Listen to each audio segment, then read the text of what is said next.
Donald Trump just got a rude awakening from many red states, including purplish states turning red states, but like Georgia, North Carolina, Arizona, Pennsylvania, Wisconsin, Nevada, Michigan. If the election were to be held today, Donald Trump would be losing all of these states. I mean, just take a look at the latest YouGov Economist tracking. He's -10 in Michigan, -9 in Nevada, -8 in Wisconsin, -8 in Pennsylvania, -6 in Arizona, -5 in North Carolina, -5 in Georgia.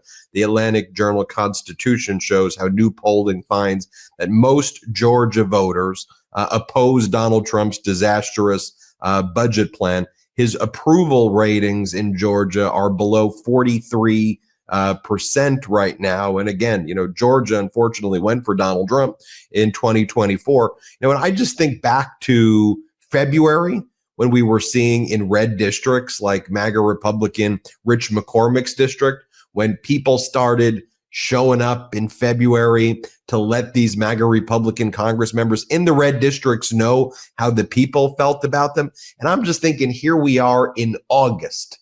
Now they're not even doing town halls, these MAGA Republicans. But when they did do them in February, here's what it looked like, just to remind you. Let's play it. We're not in a cult. Not as a party. Elon was going to be the main topic tonight, and he's going to continue to be the main topic tonight because we are all freaking pissed off about this. You're going to hear it and feel it. Tyranny is rising in the White House, and a man has declared himself our king. So I would like to know, rather, the people would like to know what you, congressmen, and your fellow congressmen are going to do to rein in the megalomaniac in the White House. When you talk about tyranny, when you talk about presidential power, I remember having the same discussion with Republicans when Biden was elected. The funny thing is, you're sitting here and a lot of you would probably say those January 6s who are yelling just as loud as you, who are upset just like you. We're supposed to have great balance and power. We are. You can disagree with me all you want, but I'm just telling you the way it is. And I get that you don't agree with me and you think I'm not telling the truth. Unless they're lying to me, and you can say they are. So who? Okay. What is the expected outcome of Canadian tariffs? Most of the tariffs were immediately lifted because they conceded.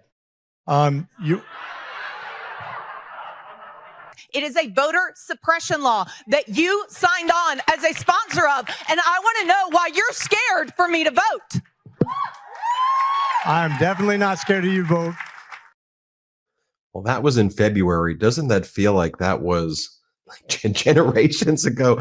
That was 5 months ago. And we've seen since then, all of those voters there who showed up were right to feel the fears that they saw at the time and what they saw coming. We've seen what Trump and Musk did, dismantling the government. We see the disastrous impacts now of the trade war against the world. We see the disastrous budget bill that's going to be taking off potentially millions of people off their health care in Georgia.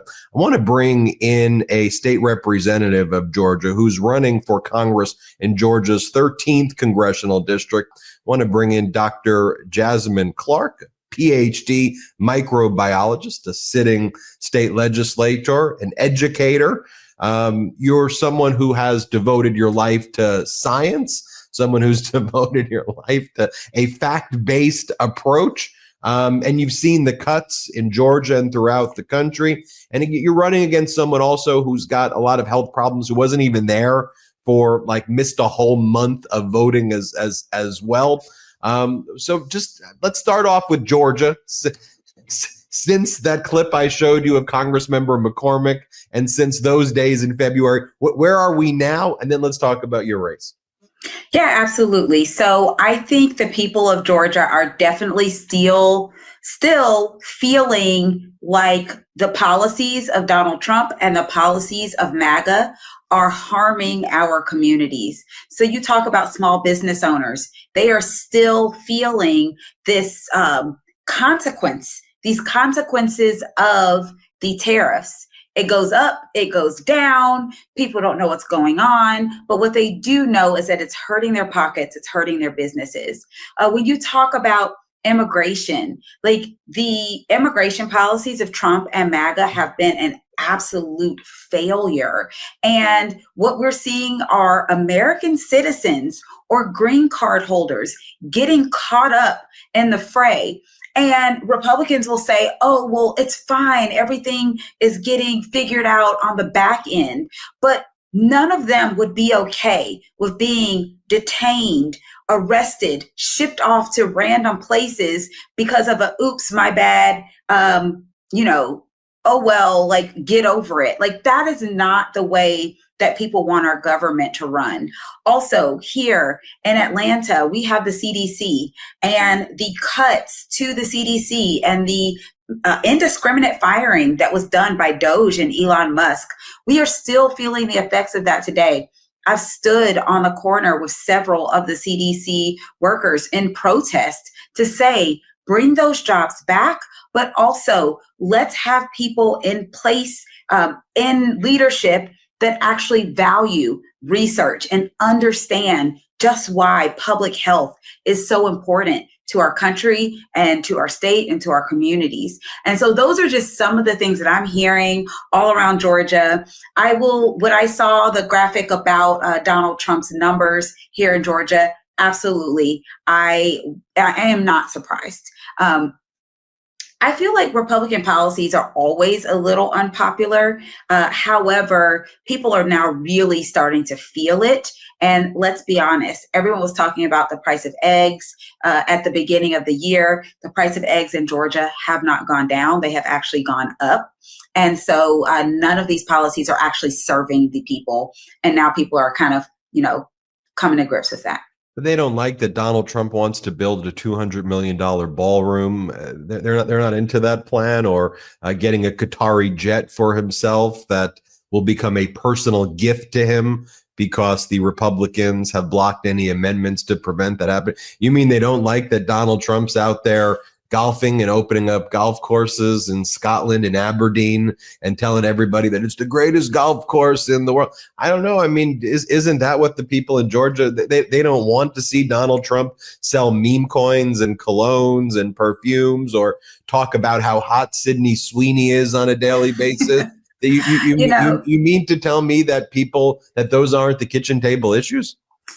Call me crazy, but I do think that people in Georgia, people across this nation, don't really care to continue to enrich Donald Trump and his friends' pockets, or to boost Donald Trump's ego, which is pretty much what most of these policies have been about. It's been about Donald Trump, because if there's one thing that Donald Trump is good at, it is centering Donald Trump and making sure that that is the focus of the day. And except for when it comes to Epstein, because then when it comes to the Epstein files, he wants you to talk about everything else but that. So, I find it very curious and very interesting how this man loves to be in the spotlight until it turned into that. And then he was like, oh, look over here, look over there, look at my golf course. Look at my, cemented over rose garden, all of these things. But yes, please don't look at me, and please don't look at the Epstein files. Let's talk about your race before we go, obviously. Democratic primary.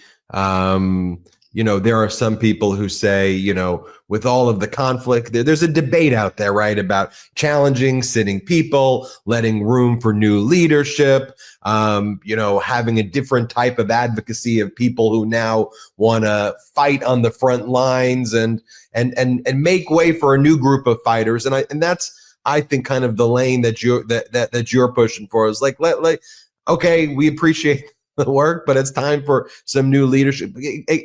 Talk to us about your campaign, why this is an important primary, and where we go from here. Yeah, absolutely. So I'm running for Georgia's Congressional District 13, and it has a sitting incumbent that has been there for over 20 years. And, during the time that he's been there, I'm not going to say that I've agreed with him 100%, but I've agreed with him on most things. That said, with recent health challenges, as well as people in the district, in the community, just saying, where is he? I decided to step up.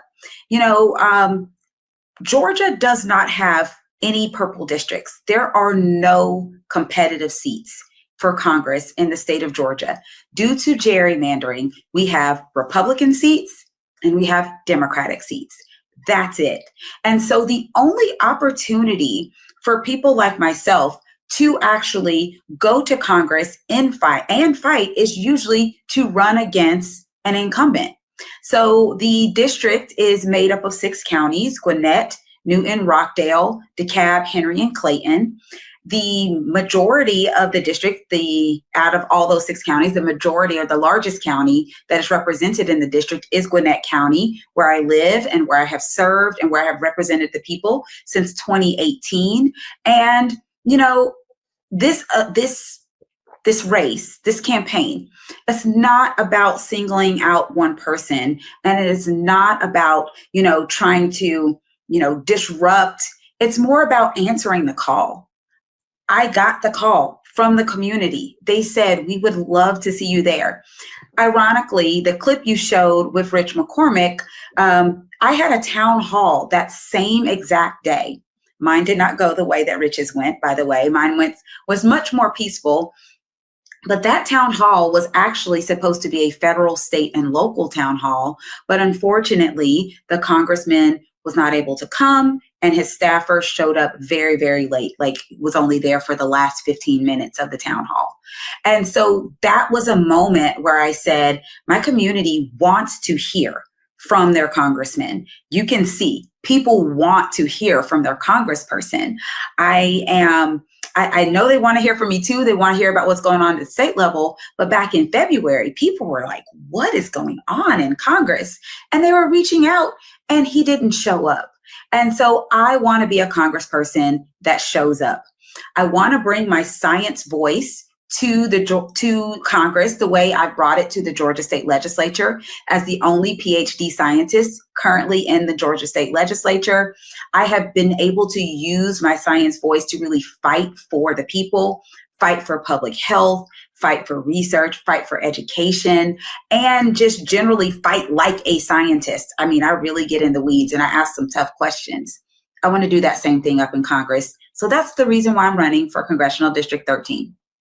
Where can people find out more about the campaign? Absolutely. They can go to my website, which is jasmine4ga.com. I'm also on a social media. Look up Jasmine Clark for Georgia. You should be able to find me. And please come out. I'm on TikTok. I'm on Instagram. I'm on Facebook. I'm on Threads. I'm on Blue Sky, all the things. I am on all of the different platforms. But of course, you can always start on my website, jasmine4ga.com. Dr. Jasmine Clark, thanks for joining us. Yes, thank you. The truth is more important than ever. Check out our new Truth Over Lies collection at store.MeidasTouch.com. All 100% USA union made.